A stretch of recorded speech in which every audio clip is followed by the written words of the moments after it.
Magandang araw mga ka-DIY tatay. May bago naman po tayong tool na i-unbox na magagamit natin sa mga DIY projects natin.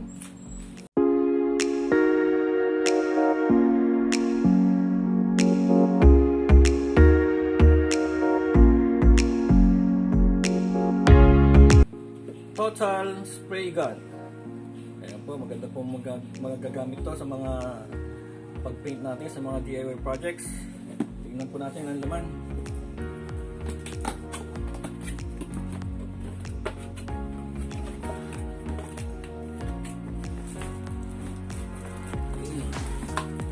Nice.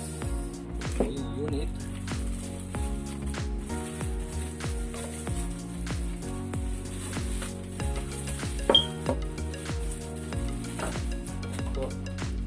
Iba pong electric spray gun, nakahiwalay po yung kanyang compressor. Ito po ay built-in na sa kanyang unit talaga. 20 volts,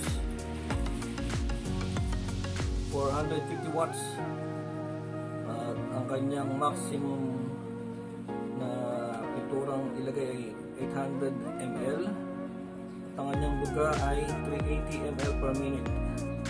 Ayan po.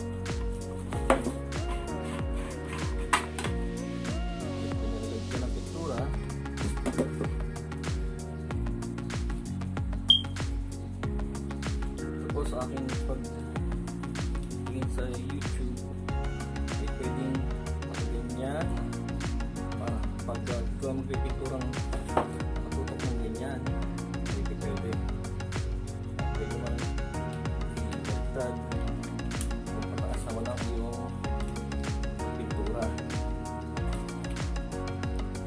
Ito ang nozzle.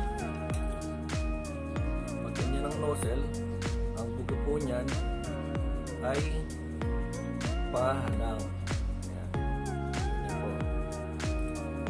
Pag diniligtad natin ang pwesto ng nozzle, patayo, ang kanyang buga ay pwedeng pababa. Ayan po. Masusubukan po natin siya sa mga susunod natin mga DIY